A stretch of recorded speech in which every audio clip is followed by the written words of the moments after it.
Đa tạ mọi người đã đích thân đến Tinh Vẫn Các. Về phần liên minh, mọi người cũng đã biết từ lâu rồi. Hồn điện mấy năm nay lộng hành mọi người cũng thấy rõ. Đàn tháp bị tổn thất nặng nề nhất. Không ít luyện dược sư đều bị giam ở hồn điện. Mấy năm trước, Thiên Minh Tông ám toán Hoa Tông, cũng có bóng dáng của hồn điện. Về phần Hỏa Vân Lão Tổ năm đó, cũng có giao ác với hồn điện. Nhưng cuối cùng chỉ là bởi vì thực lực của hồn điện mới kiêng dè. Liên minh khả thi, nhưng lão phu lại muốn biết, sau liên minh này, chắc là sẽ không xuất hiện, can thiệp vào chuyện nội bộ của các tông môn khác. Trong liên minh không có phân biệt cao thấp, tất cả các bên đều bình đẳng. Đương nhiên là không có quyền nhúng tay vào chuyện tông môn của đối phương. Liên minh lần này không có giới hạn quá nghiêm ngặt, chỉ muốn chúng ta liên thủ, có thể đạt được liên minh chặt chẽ, hoạn nạn có nhau. Chúng ta đều biết về sức mạnh của hồn điện, không ai có thể chống lại hồn điện, cho nên chúng ta phải liên minh. Một liên minh như vậy là khả thi. Nhưng nếu là liên minh, vậy nhất định sẽ có minh chủ. Nếu không, không thể đạt được ý kiến thống nhất. Mà vị trí minh chủ này thì ai nên làm? Bởi vì liên minh là do chúng tôi đề cập đến. Giờ phút này nếu là lại chủ động lựa chọn minh chủ, khó tránh khỏi làm người ta đồn thổi. Vì vậy, vị trí lãnh đạo này cứ để 3 người bầu chọn đi. Chỉ cần thích hợp chúng tôi cũng sẽ đồng ý. Tôi cũng có một đề nghị. Không biết ý các vị, cái gì vậy? Đoạn này quảng cáo mình bỏ qua nha. Các bạn xem video nếu thấy hay hãy cho mình xin một like và một đăng ký kênh nha. Chúc các bạn xem video vui vẻ.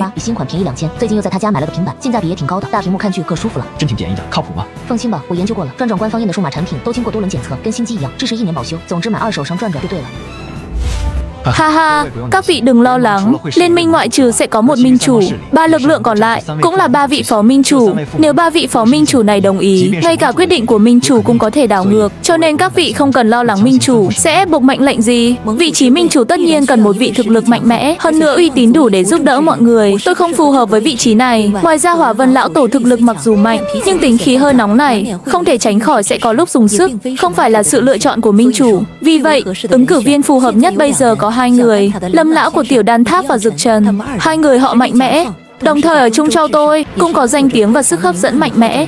Vì vậy, vị trí lãnh đạo hãy chọn từ 2 người này. Lão phu có tuổi rồi, không còn thời gian. Nếu liên minh muốn bất động, để lão phu làm cũng không sao. Nhưng liên minh này rõ ràng là cần sức mạnh lâu dài. Nếu được bầu làm chủ, sợ sớm muộn gì cũng sẽ chết. Cho nên vị trí minh chủ này vẫn là để Dực Trần làm. Trong trường hợp đó, người em là không thể từ chối được. Vì mọi người đã tin tưởng, vị trí minh chủ này ta tạm thời quản lý. Chờ sau này có người phù hợp hơn, tôi sẽ giao nó lại. Nếu minh chủ đã được chọn, vậy thì nên quyết định tên của liên minh. Một liên minh luôn phải có một cái tên để khiến người ta biết đến. Mọi người nghĩ liên minh này gọi là gì thì thích hợp hơn. Đặt tên liên minh tự nhiên là muốn tạo thanh thế. Liên minh này, theo ta nên gọi là Hạo Nhiên Chính Khí Điện đi.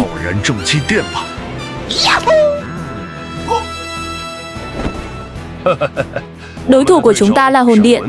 Vì họ lấy linh hồn làm đền gốc, vậy thì chúng ta sẽ đè bẹp họ. Lấy bầu trời làm diều, gọi là thiên.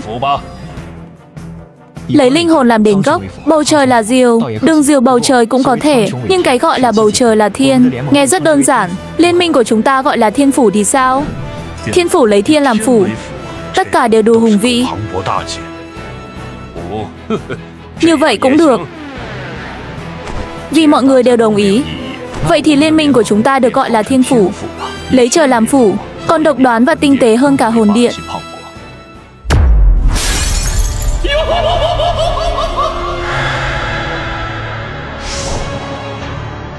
Thiên phủ sao? Lợi hại, lợi hại.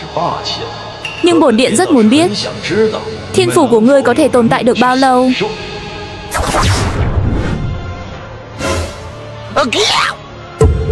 Bổn điện, điện chủ hồn điện.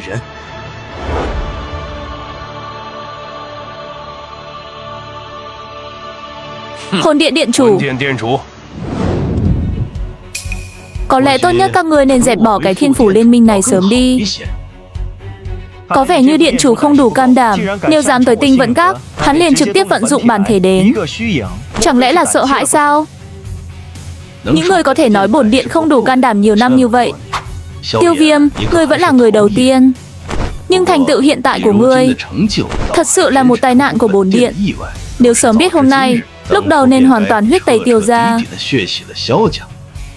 Người của hồn điện các ngươi đã nói mấy lần rồi. Nhưng với thân phận phó điện hồn điện này của ngươi, đến đây, nếu chỉ vì nói một câu vô nghĩa này, vậy phân thân này cũng không cần phải tiếp tục tồn tại. Lần này bổn điện đến đây, mục đích tự nhiên là vì mảnh đà xá cổ đế trong tay ngươi.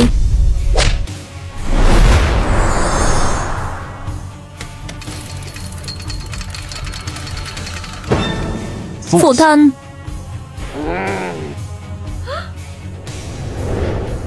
giao mảnh đá xá cổ đế cho ta.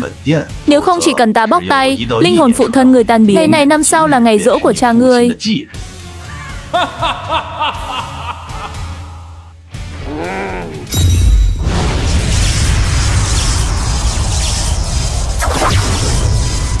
Tiểu Viêm bình tĩnh, giao nộp mảnh đá xá cổ đế. Nếu giao mảnh ngọc cho ngươi, chỉ sợ cha ta sẽ chết nhanh hơn. Thủ đoạn này không có tác dụng với ta. Muốn cổ ngọc, đưa cha ta đến trước mặt ta. Nếu không ta sẽ không để ý đến bất kỳ lời đe dọa nào. Cổ ngọc trong tay ta có thể cảm nhận được sự sống chết của cha ta. Nếu một ngày nào đó mất đi cảm ứng, ta sẽ giao cổ ngọc cho cổ tộc. Đến lúc đó các người cũng đừng hòng mơ đến. Ngươi vì cổ ngọc mà coi thường mạng sống của cha ngươi. Ngươi thật là một người tàn nhẫn. Đúng như lời Đại Thiên Tôn nói, những phương pháp này không có hiệu quả với ngươi. Nếu là không dám hiện thân, vậy thì ngươi hãy biến đi. Tiểu Viêm, đừng tưởng bổn điện sợ. Thật sự tưởng các ngươi thành lập một cái gọi là Liên minh Thiên Phủ, Liên thật sự có thể chống lại hồn điện của ta không? Ngươi hãy chờ đi. Đến lúc đó khi các ngươi biết được thực lực hồn tộc của ta, sẽ từ bỏ mọi hy vọng. Còn có người của Đan Tháp, hồn điện ta vốn còn cho các ngươi mấy phần uy danh, nhưng bây giờ các ngươi tự vứt bỏ mặt mũi này. Vậy tiếp theo thì đừng trách ta hồn điện tâm thủ ác. Đối với các luyện dược sư ở Đan Tháp, chúng ta đã nhắm từ lâu rồi. Còn về Hoa Tông và phần Viêm Cốc, nước bùn này khuyên các người vẫn nên bớt lộn xộn. Nếu không đến lúc đó sẽ quá muộn. Muốn nuốt Đan Tháp ta, vậy cũng phải xem hàm răng hồn điện của ngươi có cứng hay không. Quay lại và nói với những người khác, hồn điện cầu tặc ta sẽ đến. Từng tên một giết qua. Thật là một thằng nhóc kiêu ngạo. Nếu như năm đó Tiêu Huyền còn bại trước hồn tộc ta, ngươi cũng chỉ là nhất tinh đầu thánh. Đơn giản là không tự lượng sức. Bổn điện đang chờ ngày đó. Chỉ cần ngươi dám tìm đến cửa, bổn điện nhất định phải tự tay dọn dẹp.